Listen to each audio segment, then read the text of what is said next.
how are you? I'm good. I'm good. Good to see you. What You time is it too. over there on your end?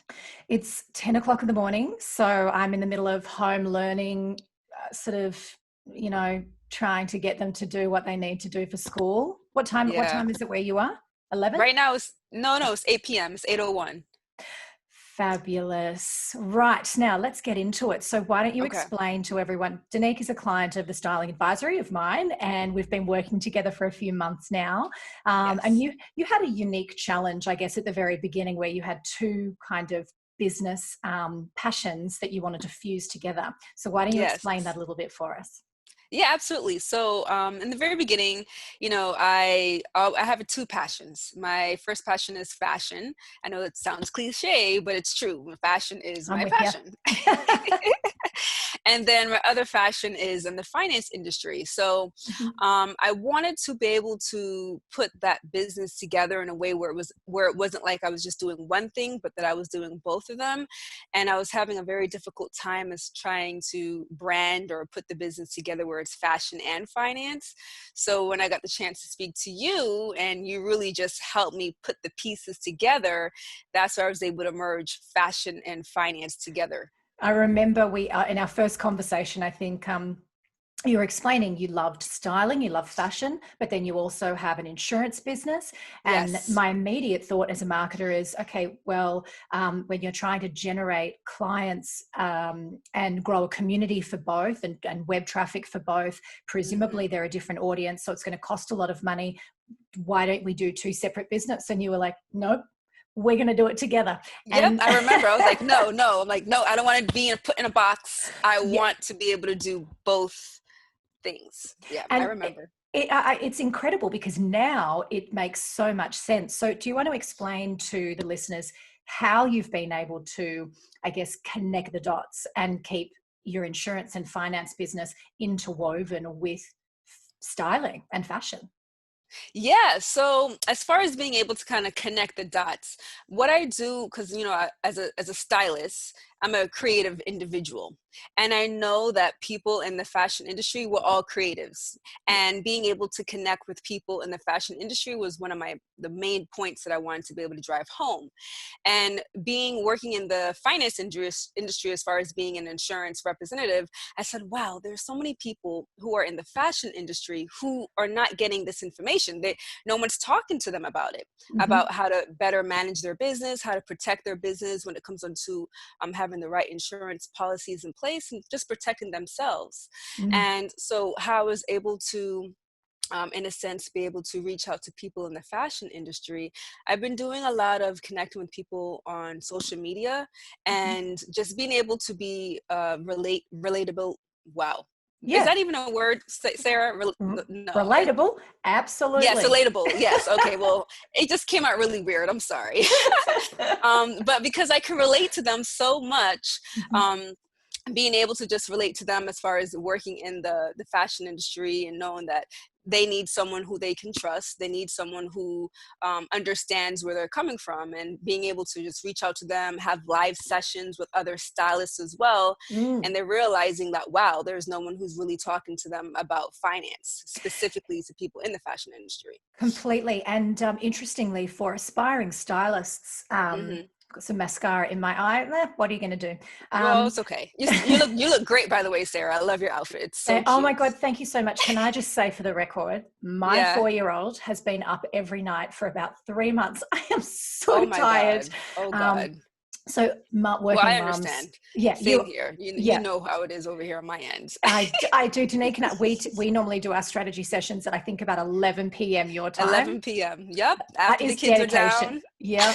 That's the hustle right there. Like that making is the sure you hustle. squeeze in every last available second Every, of the day to grow your yes. business. It's so So necessary.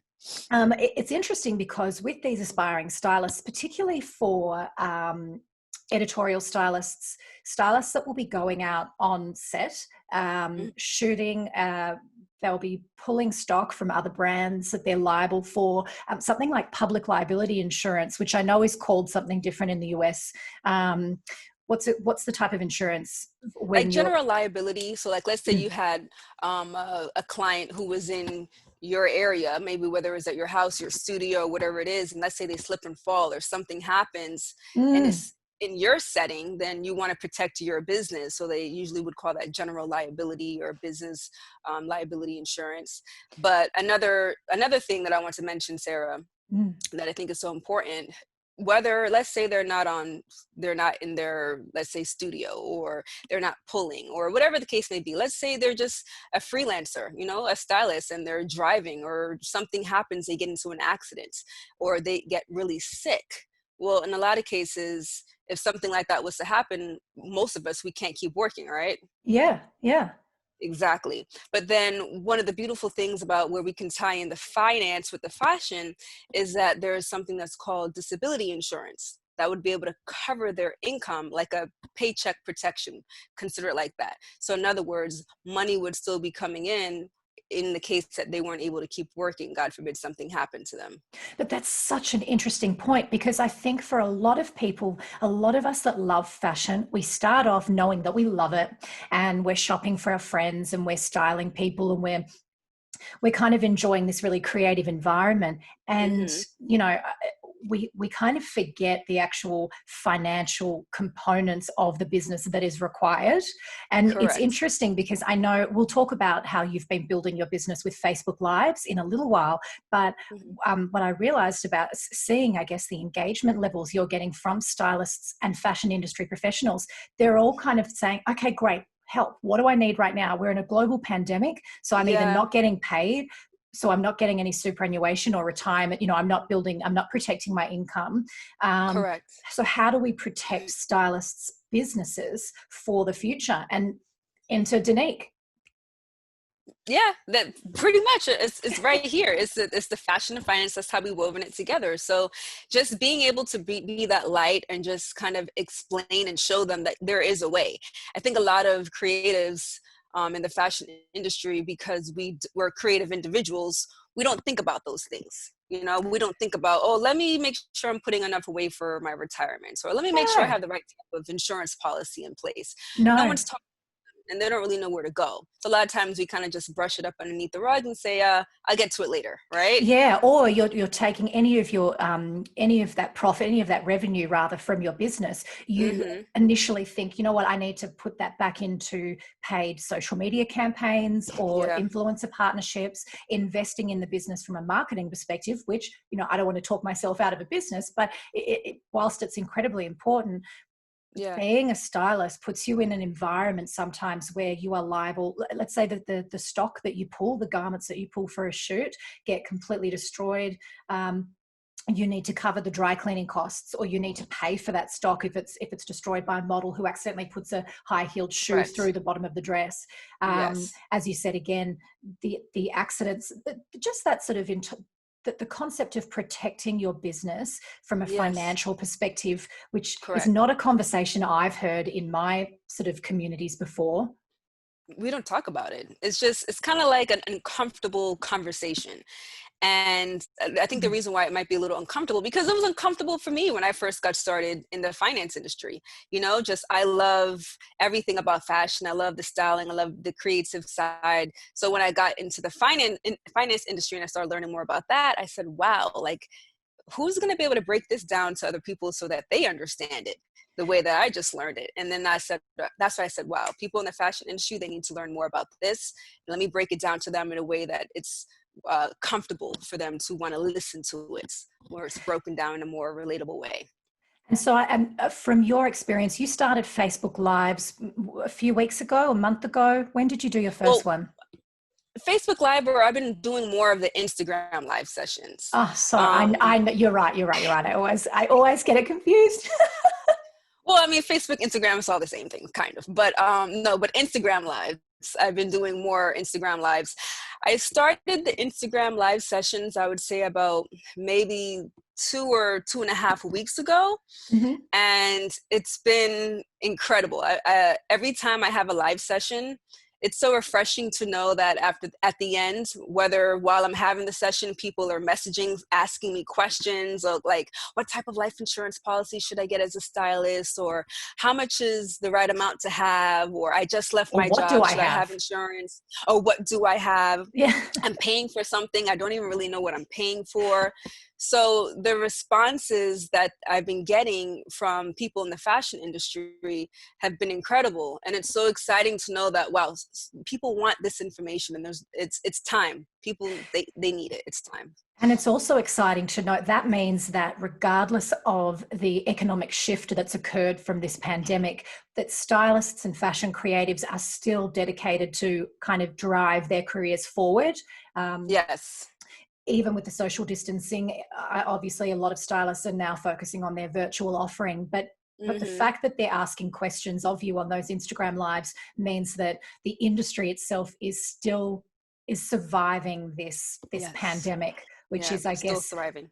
yeah, still thriving. And lucky, I guess, for you, you've been able to mold both your communities for your personal styling and your fashion kind of the financial advice for the fashion industry. You've been able to kind of harness it all in one Yeah. platform.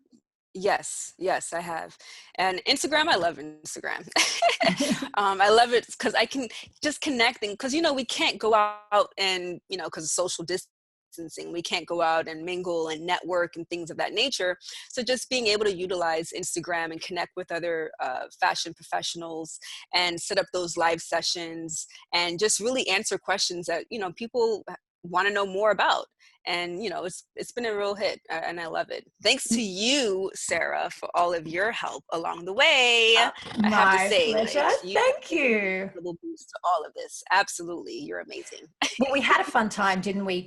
Like crafting that brand identity, which we approached, I guess, in a twofold way. We wanted to make sure that we really fine-tuned exactly who you were as a financial advisor for the fashion industry, but then also a personal stylist, and how we could kind of connect those brand concepts in a really strong positioning statement. And it's been exciting because, again, it's at the beginning of the journey, I was like, this is going to be a stretch of my creative power if we can pull this together. And it's actually worked out brilliantly. I know. It did. And because I remember when we first had the conversation, I'm like, okay, Sarah, so I love fashion. And I was talking so fast because when I get excited, I just talk so fast. And I kept interrupting you. You're like, no, Danique, you're fine. You're doing fine. I'm like, okay, so I have the fashion and the finance. How do you put it together? But you just, you just have a way of just being able to, put a business platform together where it makes sense so that the needs are being met for the people, the audience, and just being able to put the fashion and finance where fashion and finance meet business together has been awesome. Because the style, like the amount of people that have been reaching out to me for insurance, have more questions about it, is really exciting. So that's how you know that this business model is going somewhere. It is. And I guess you're in a really strong and fortunate position at the very beginning of our journey, approaching these two potentially unrelated business ideas. I thought, okay, how are we going to fuse these? But enter the pandemic, when all of a sudden clients, personal styling clients, are not booking in for the traditional shopping, styling, wardrobe edit positions. You have, I guess, a secondary business stream that you can build in the interim until we all kind of settle back into I guess the new normal. So it's really clever. Yeah. And I know when you just prior to when we were all kind of put in lockdown, you do a bit of modeling, and so you are always around a lot of fashion professionals, aren't you? Yes. And particularly designers that are kind of that really want some help with their financial direction. Yes. Yeah. Before the whole pandemic happened, like you said, I like to do modeling. It's part of the fashion industry. That's another thing that people in the fashion industry do. And just being able to connect with the designers that were backstage and just having that conversation and building that relationship with them, that's very important. And then finding out that, that's on their mind, that they just don't know where to go to get the information. Yes, they have insurance through their job, right? But what about outside of their job?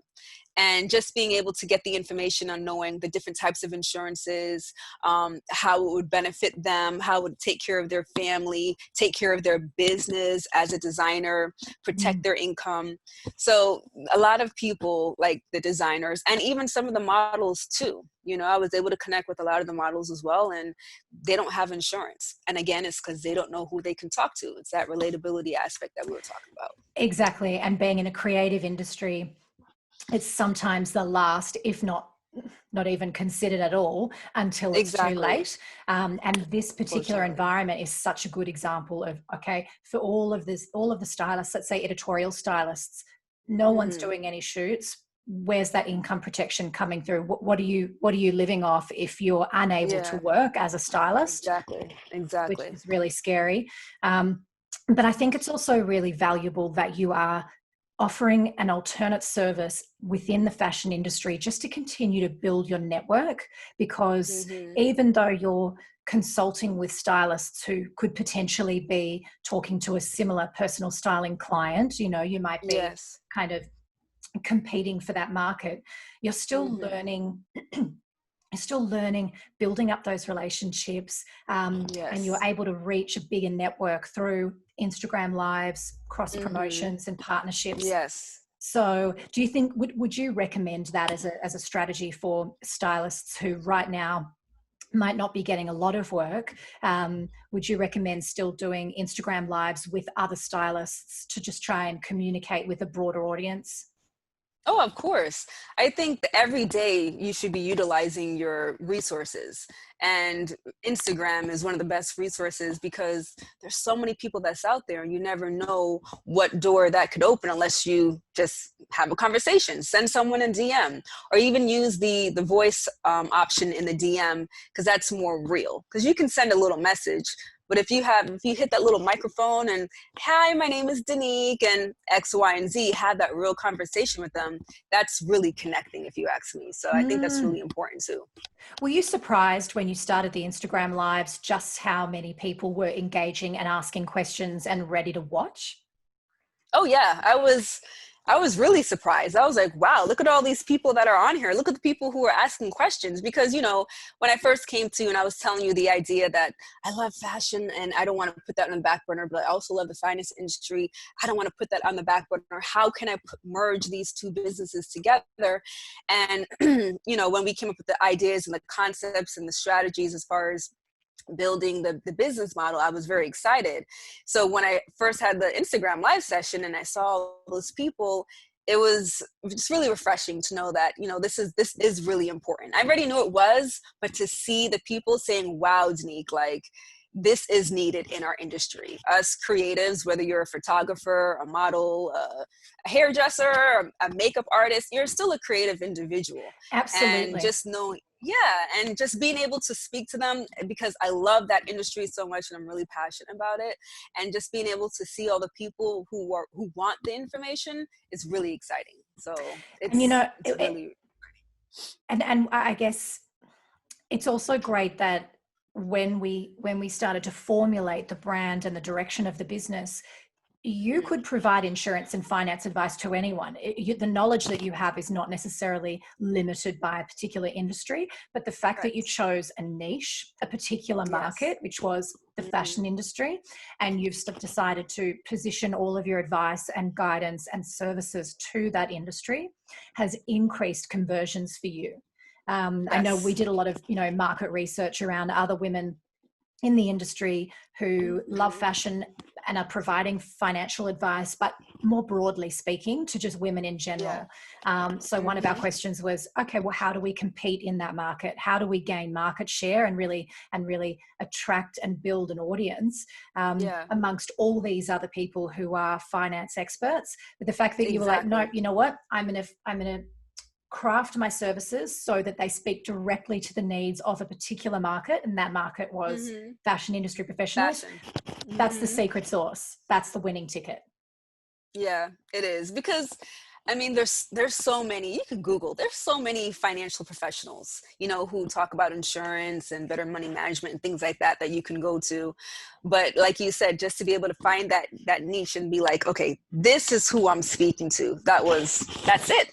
and then just focus on them, because that's where my passion is anyways. So that's where I'm really excited to be helping people in the fashion industry. Thank you, my lovely. That was great.